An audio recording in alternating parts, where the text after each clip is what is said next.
وانت طيبة يا جميل. السلام عليكم ورحمة الله وبركاته. ازيكم عاملين ايه؟ يا رب تكونوا بخير وفي احسن حال. سنة سعيدة علينا وعلى أمة محمد اجمعين. النهاردة بقى فيديو جديد. النهاردة كده هنعمل مع بعض ممبار. طبعا الاكلة ديت اكلة كل المصريين، اكيد طبعا كل المصريين بيحبوا الاكلة ديت، ما بيختلفش عليها اتنين. فقررنا بقى النهاردة نعمل مع بعض كده اكلة الممبار الحلوة ديت. يلا بقى كده ايه، ناخد كده وندخل على المطبخ ونسمي الله ونذكر الله ونصلي على الرسول. الا بذكر الله تطمئن القلوب. اللهم صل وسلم وبارك عليك يا سيدي يا رسول الله. كل سنه وانت طيبه يا امير. بص كده، بص. كل سنه وانتم طيبين. مكسوفه. كل سنه وانتم طيبين. هنا نغسل الممبار اللي معانا النهارده دوت. الوصفه اللي معانا النهارده الممبار اللي هنا كده غسلناه نضفناه، وهنبدا بقى كده نقلبه. نغسله غسله حلوه. تجيبي بقى معلقه كده وتقلبيها عليها، بيتقلب معاكي بكل سهوله، بيتقلب معاكي على طول.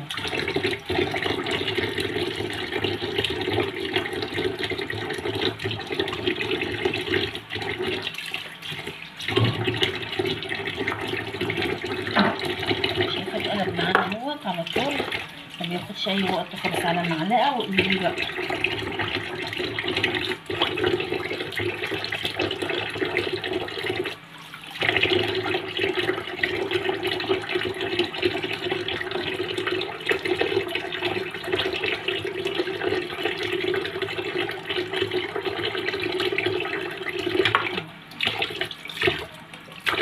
احنا كمان نعمل كمان واحده.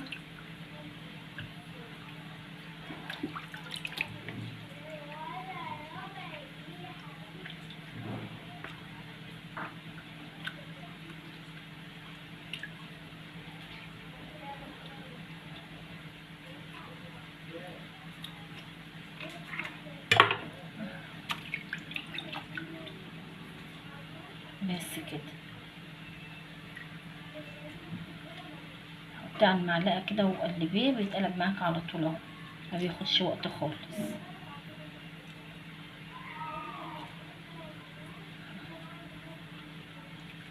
اهو.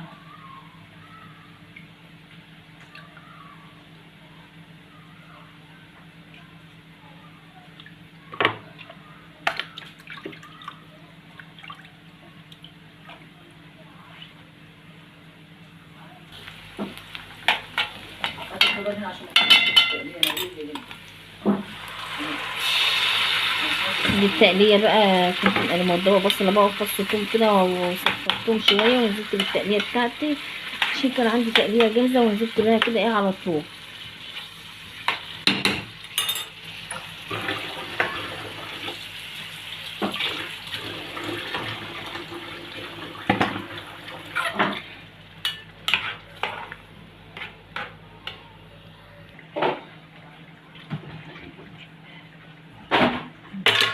يلا بقى تعالي ما نغسله بقى بشويه دقيق علشان ريحه الزفاره.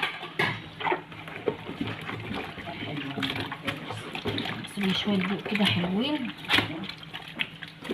عشان بس ايه ريحه الزفاره اللي فيه. ننقعه بقى بخل وليمون وملح.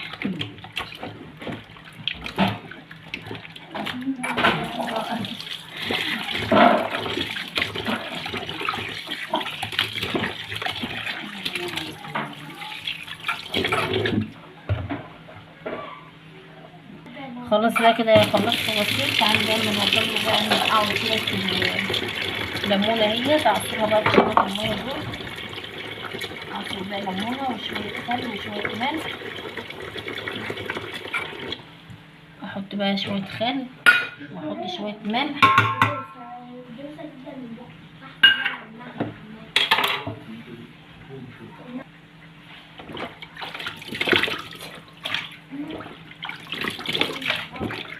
يلا نشيله بقى كده عشان ننقعه. كده بقى خلصت واسلوت وحطيته بقى في ملح بخل بليمون، واسوق بقى شويه لحد ما نخلص التقليه بتاعنا ونغسل الرز ونقعد بقى نعبيه سوا.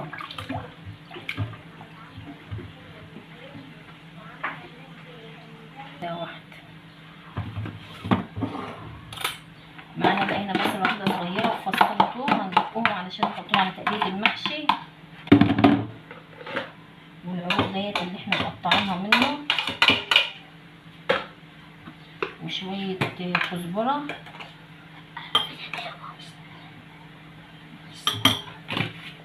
وشويه بقى ايه ملح بقى الكمون، ملح وكمون. يلا بقى نغسل شويه الرز.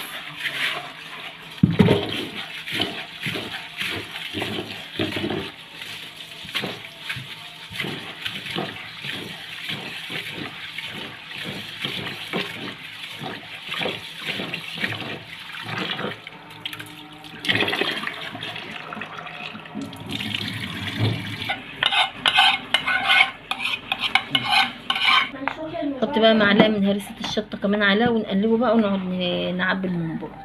خلاص بقى كده بدات قعدت اهو اعبيه، وضبط الخلطه بقى بتاعتي وقعدت ونقصته في حاجه علشان لو فاض منه رز ابقى عينه لحاجه تانية، ما يبقاش يعني ايه لا ريحته زفره ولا حاجه، يعني الممبار مغسول ونضيف كل حاجه، بس ايه الاحتياط برضو. يلا بقى كملوا تعبيه ونكمل سوا. كده هي كانت اول واحده هي معانا عملناها، واللي يعني بصي بطاطيه كده، يعني الممبار ما يكونش معبياه قوي علشان ياخد الرز طبعا لما بيستوي بينفش فيه وما يبقاش طري معاكم ولا حاجه. وهنا بقى الفكره ديت بقى وما اقولك عليها، كانت حماتي قاعده معايا وانا بعبي الممبار وقالت لي ايه هاتي قمع وتعالي اما نعبيه بيه فبيكون سهل، فهي بقى ما لقتش قمع فجابت جابت لي ازازه وقطعتها وحطت فيها هي شايفين ما شاء الله كده بينزل على طول. الفكره ديت فكرتها بصراحه يعني جميل كده وبتتعبى على طول اهي برضك اهي. شوفي بقى بتسحبي بقى كده علشان ايه تبططيه كده علشان ما يبقاش طري معاكي. الرز طبعا احنا عارفين انه بينفش اهو، بططيه بقى كده زحزحيه كده بايديكي فبيبقى حلو معاكي. الفكره بصراحه كده جميله، والمعلقه معانا بتزحزفه يعني. شوفي في ثواني كده ايه بيتعبى معاكي اهو ما شاء الله كده اهوت. بتعمل بقى كده علشان بس ما تكبسيش الصابع رز قوي. يلا نخلص كل الكميه اللي معانا بالشكل دوت وبالطريقه اللي بدأناها سوا، ونكمل واحنا بنسويه برضك نشوف هيبقى عامل ازاي ويانا.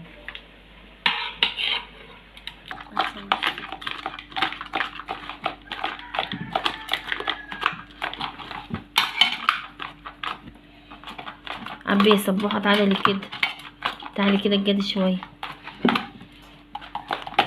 ده بقى قمع الازازه اللي بتعبي بيه.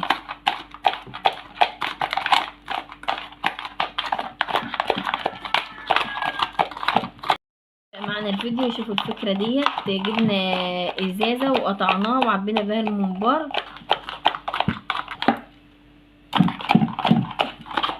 حطينا بقى الميه تغلي، وتعالي بقى ننزل بقى كده ازاي علشان ما يفكش معايا. احطه بقى كده على حاجه اهوت، واحطه كده ايه كشكش كده من الجنبين الاتنين علشان الرز اللي فيه ما يطلعش. لازم من الجنبين كده الاول نزليه في الميه السخنه الاول كده، الميه تكون لازم تكون بتغلي، ومن الناحيه التانية برضك علشان الرز اللي فيه ما يقعش. بصي بقى كده بتقفل ازاي اهي، بتقفل بقى معاكي كده اهيت، فيقوم الرز اللي فيها ايه ما يطلعش وياكي. وتعمليه كله بقى زي ما انت شايفه كده، ما تحطوش مره واحده عشان لو حطيتيه مره واحده الرز بيقع منه من الناحيتين الاتنين.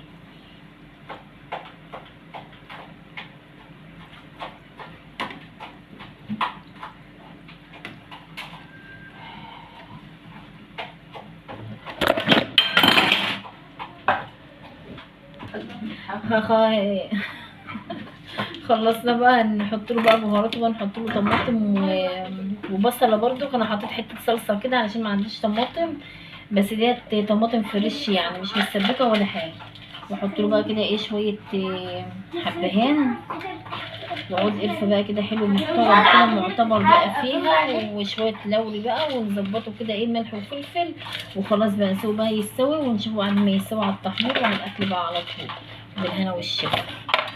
شوفوا شويه بقى فلفل اسمر وشويه ملح، وعلى كده بقى ونغطيه ونسيبه بقى ياخد راحته خالص في السوا، ونرجع نشوفه بعد ما يستوي.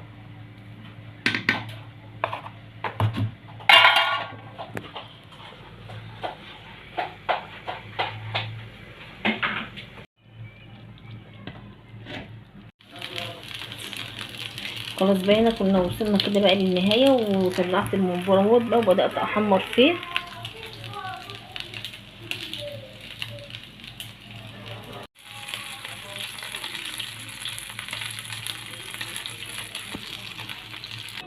وهنا بقى كده هنكون خلاص خلصنا بقى، وكده كان شكل الممبار بتاعنا بقى النهائي بقى. رشه من الفلفل كده حلو عليه،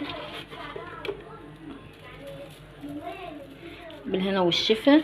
واشوفكم في فيديو جديد ان شاء الله، والسلام عليكم ورحمه الله وبركاته.